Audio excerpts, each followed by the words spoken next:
The clock on the wall ticked louder than usual that night. It was New Year's Eve, but there was no celebration, no laughter, no champagne in my house.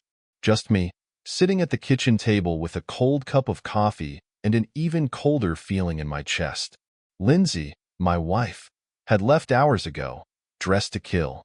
Just a little New Year's party with some coworkers, she'd said casually, her smile not quite reaching her eyes.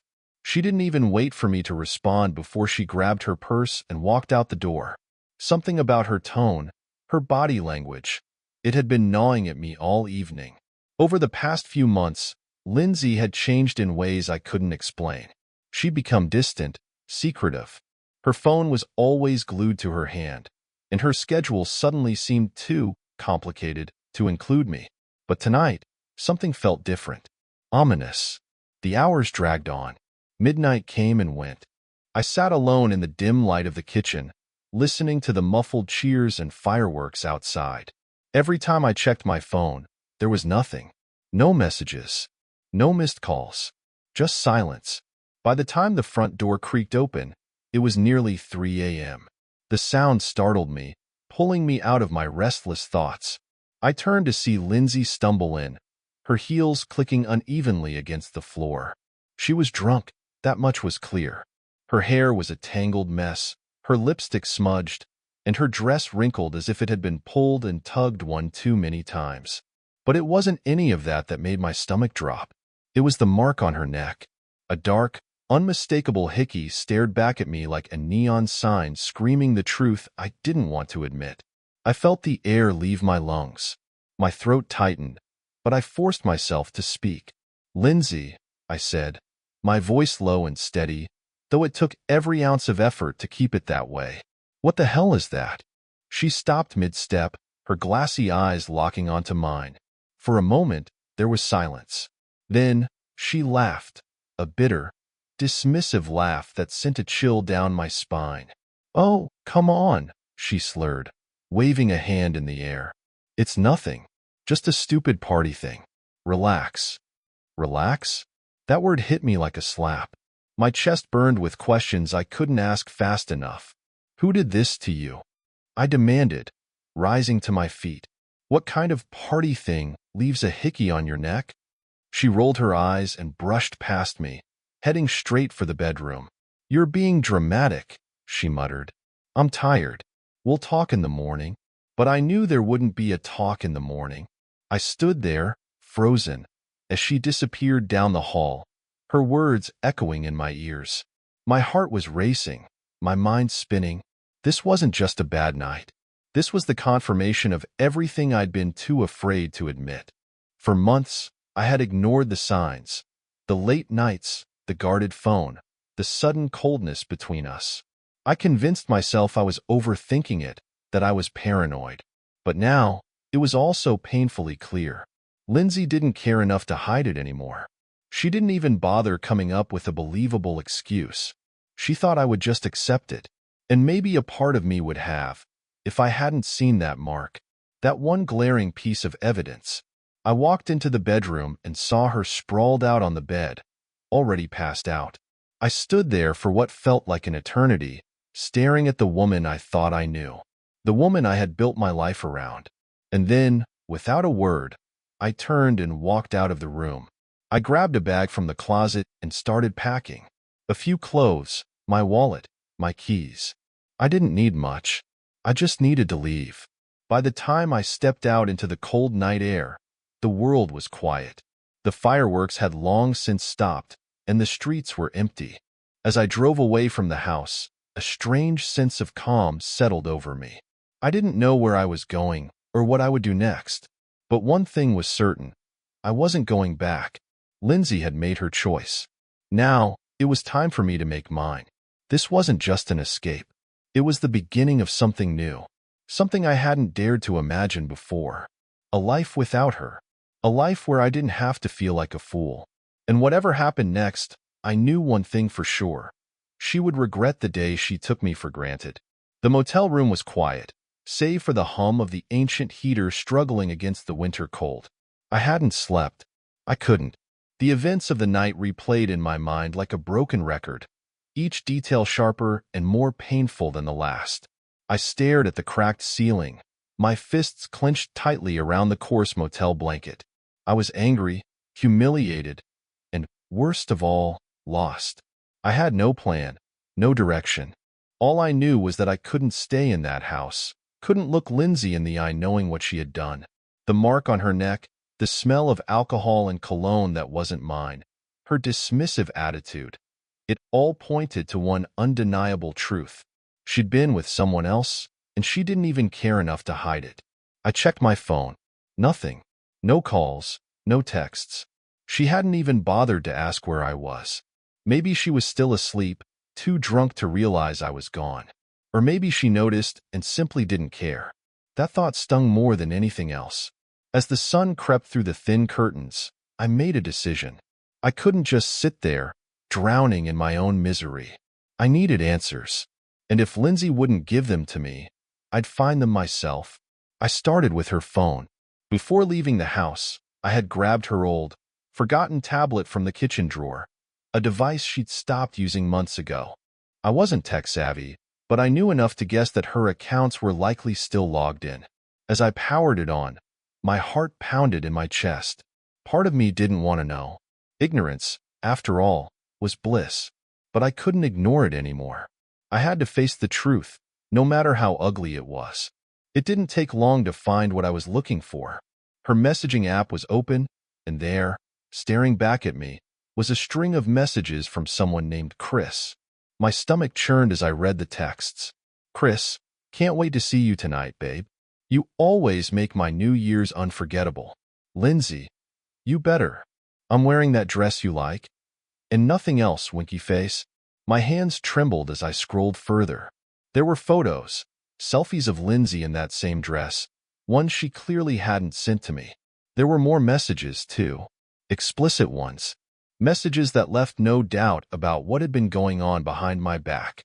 I wanted to throw the tablet across the room, but I forced myself to keep reading. I needed to know the full extent of her betrayal, and the more I read, the worse it got. She'd been seeing this guy for months, sneaking around while I was at work, lying to my face about work meetings and girls' nights. But what really broke me was one particular message from a few days ago. Chris, so, when are you leaving him? You said you'd tell him after the holidays. Lindsay, soon. He's too pathetic to notice anything anyway.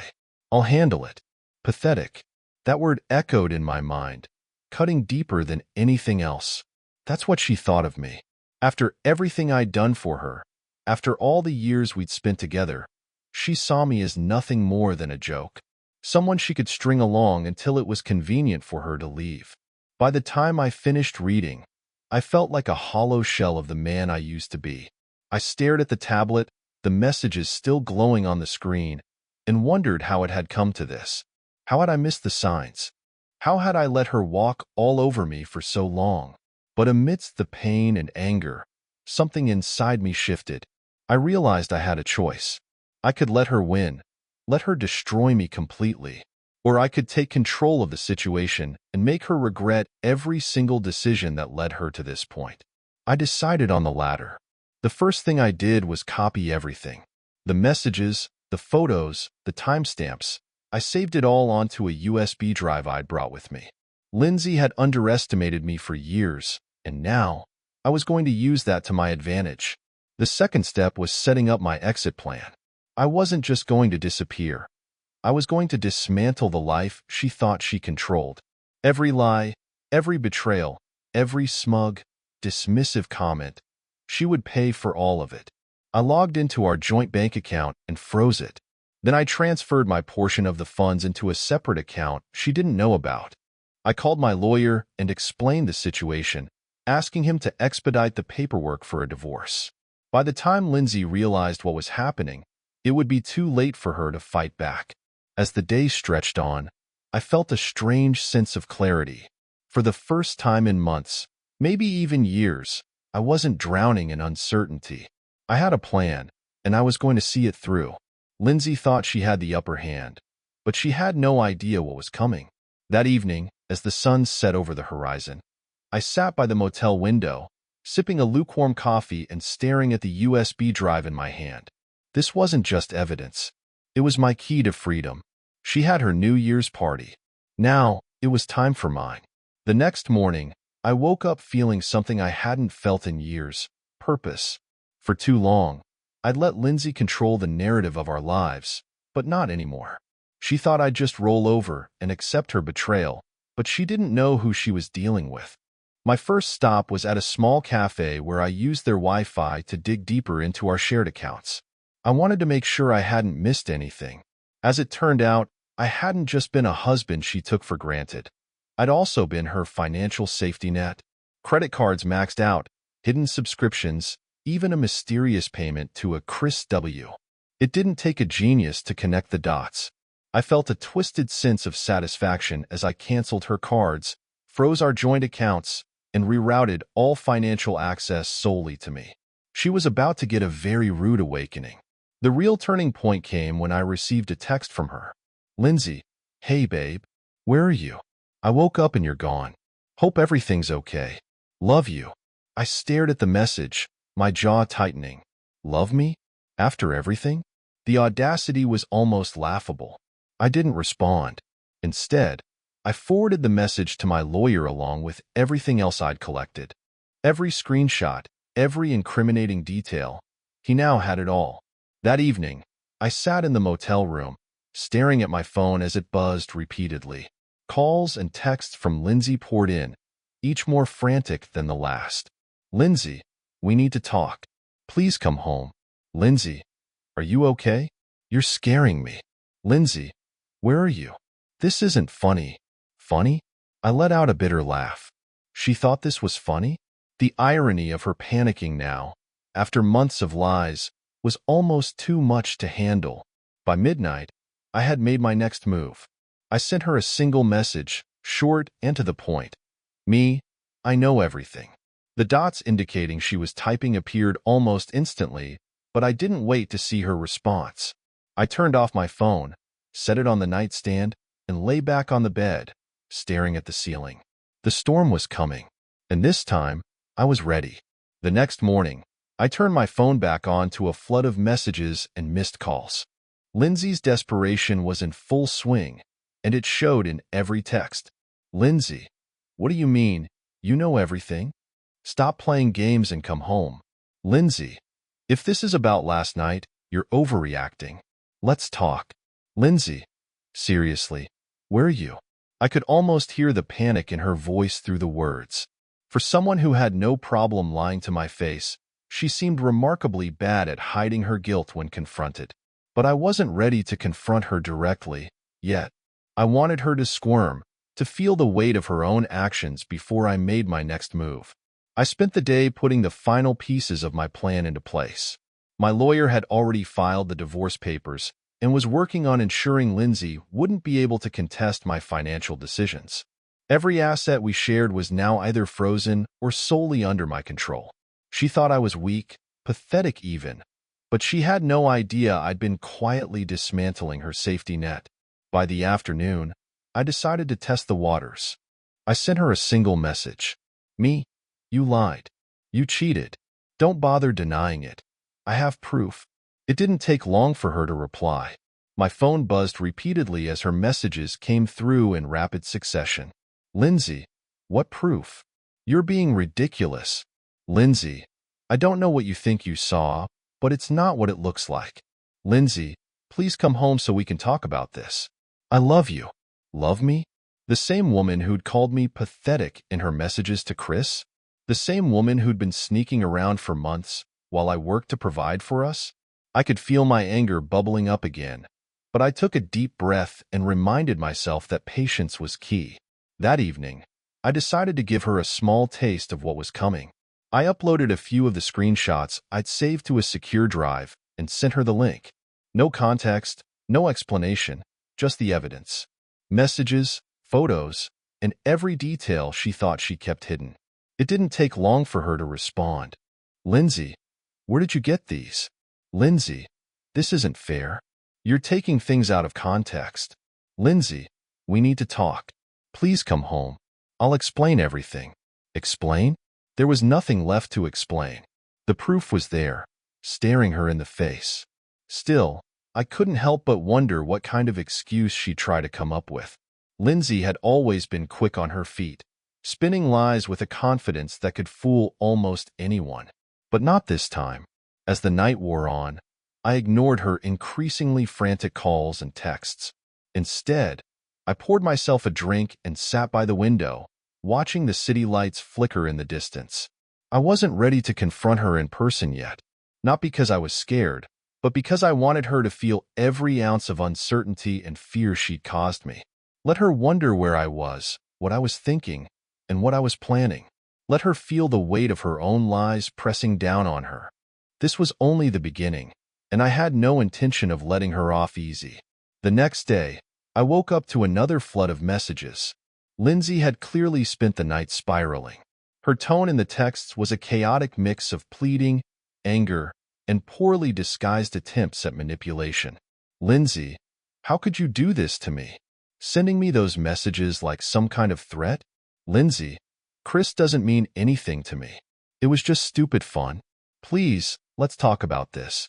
Lindsay, if you don't come home, I swear I'll call your family and tell them you've lost your mind.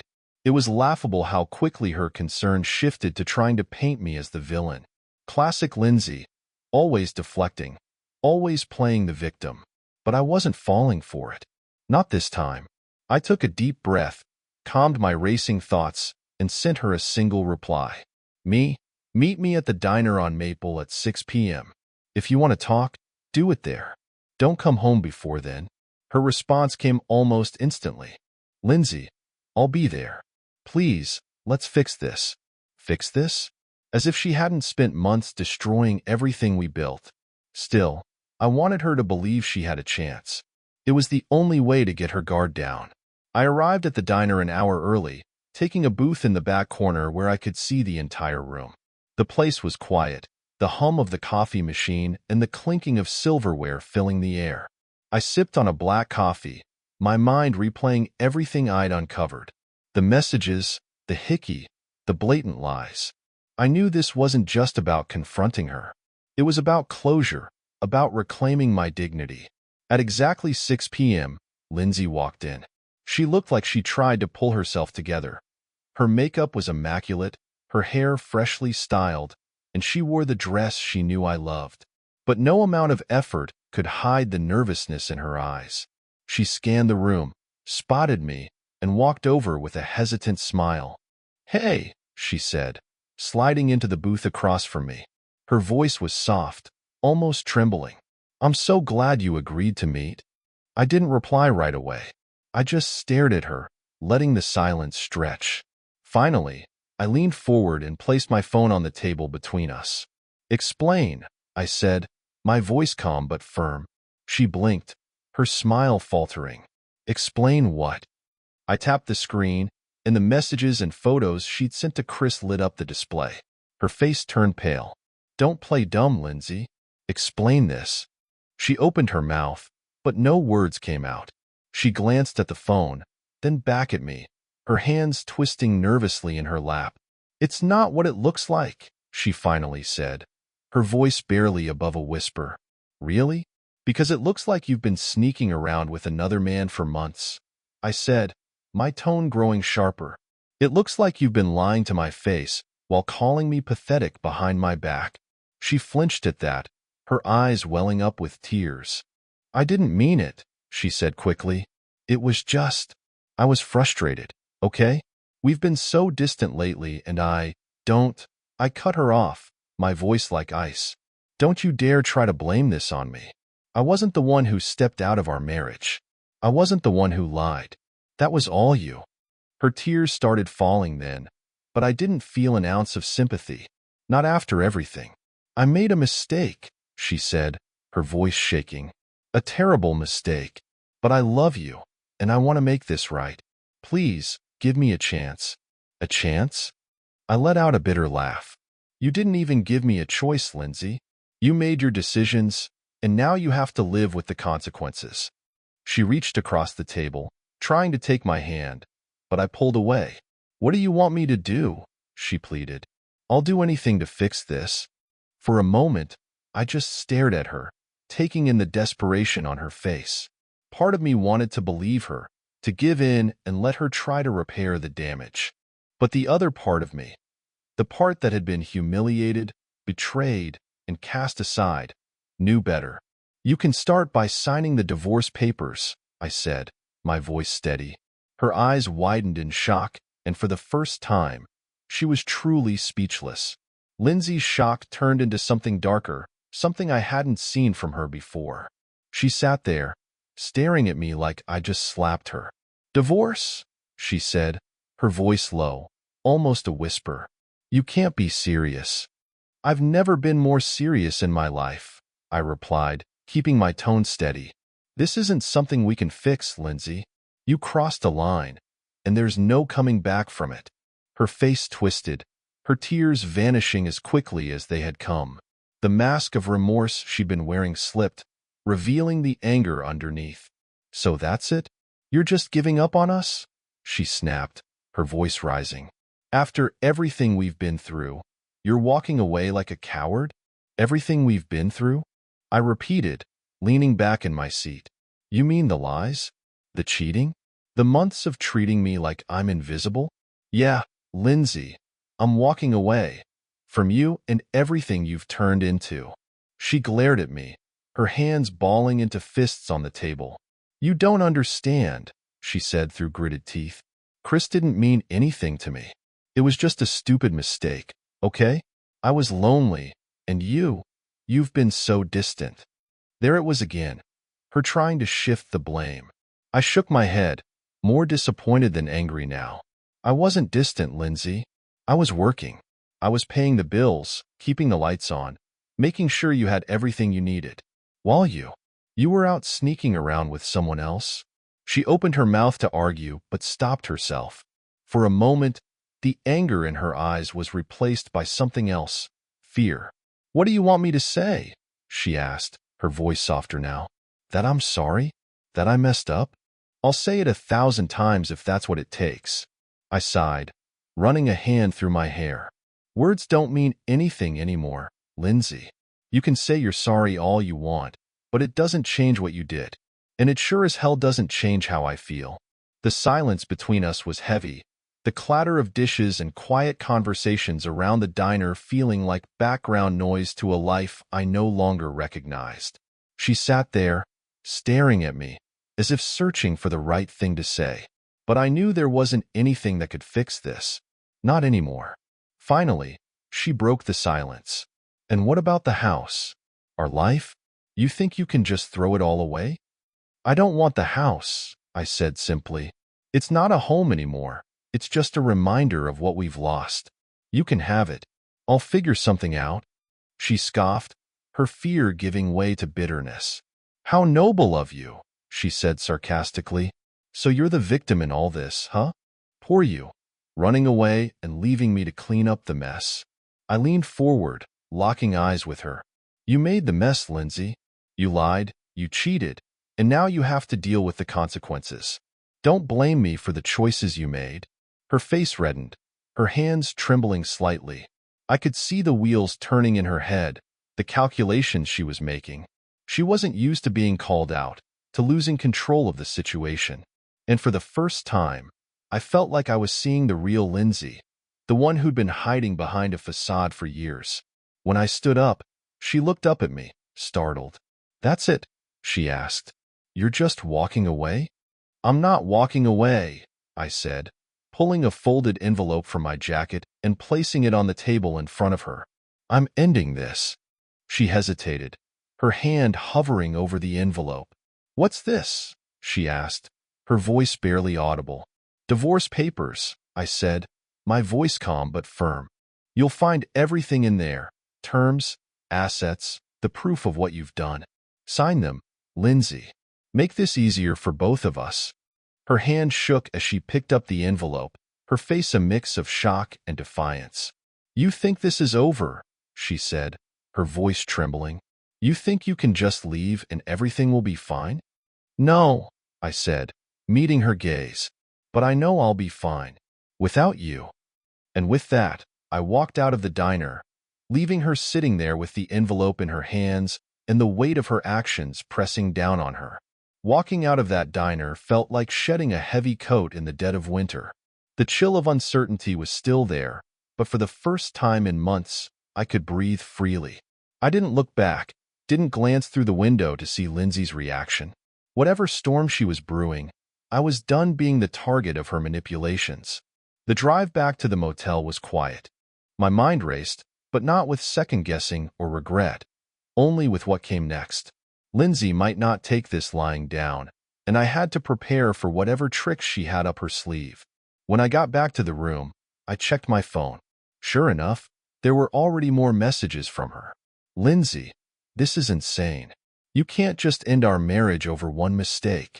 Lindsay, you're blowing this out of proportion. We can fix this.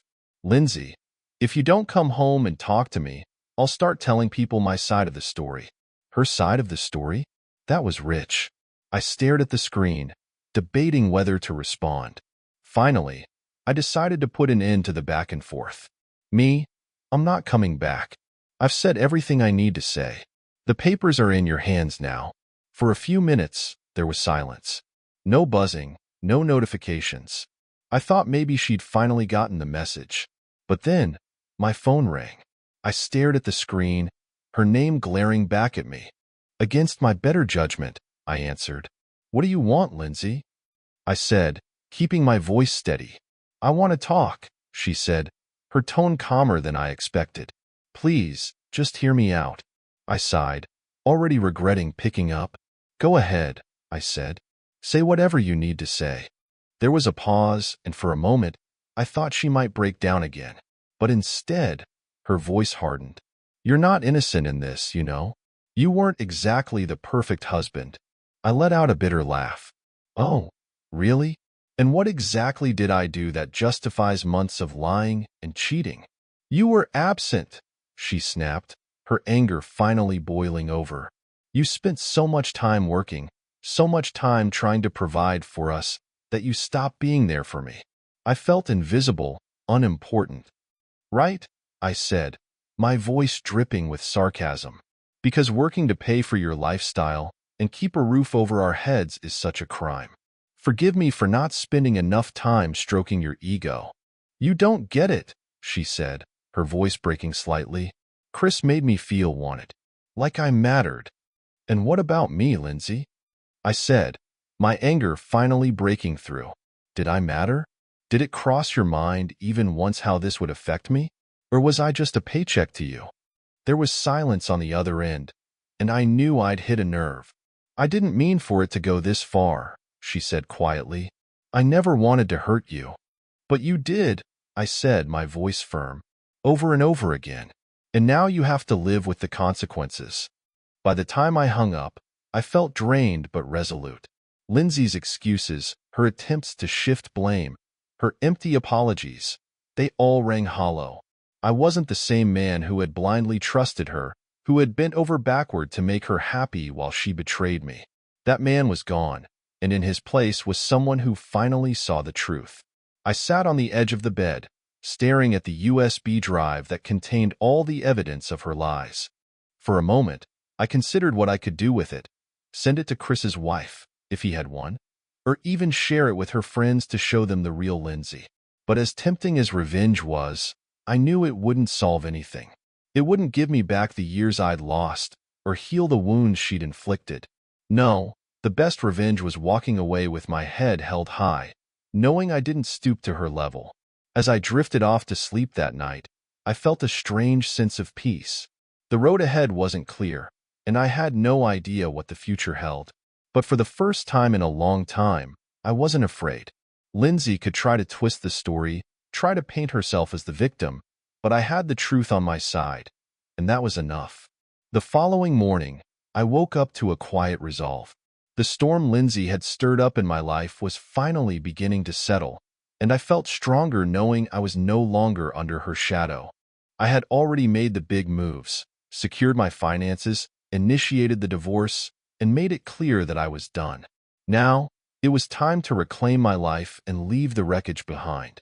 I expected more texts and calls from her, But when I checked my phone, there was only one message.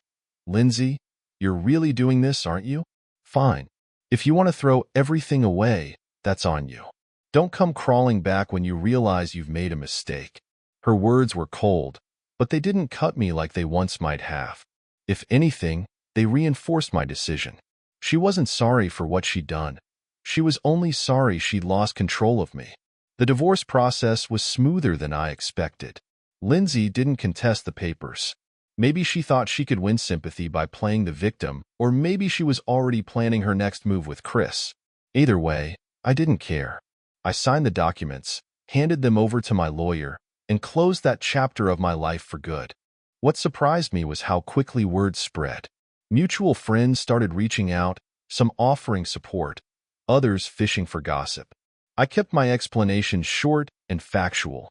No dramatics, no accusations. We're divorcing, I'd say.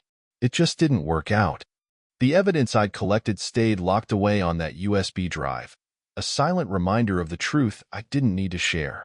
Lindsay, however, wasn't as discreet. I heard through the grapevine that she was spinning her own version of events, painting me as an unloving husband who pushed her away. It stung at first, but I reminded myself that people who knew me, really knew me, would see through her lies. And those who didn't, they weren't worth worrying about. A few weeks later, I got a call from an unexpected number. I almost didn't answer, but curiosity got the better of me. Hello? I said. Is this James?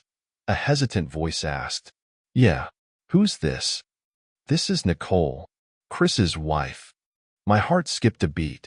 I hadn't even considered that Chris might have his own skeletons in the closet. What can I do for you, Nicole? I asked, keeping my tone neutral. I think we need to talk, she said, about Lindsay and Chris. We agreed to meet at a coffee shop, and when she walked in, I recognized the exhaustion in her eyes, the same look I'd seen in the mirror for weeks. Over coffee, she told me everything. She'd found out about the affair through a mutual friend who'd seen Lindsay and Chris together at a bar, far too cozy to be just co-workers. When she confronted Chris, he didn't deny it. I wanted to reach out sooner, Nicole said, stirring her coffee absent-mindedly, but I wasn't sure if you knew. I didn't want to make things worse. I nodded, understanding her hesitation. I know, I said simply. I've known for a while. She let out a shaky breath, relief washing over her face.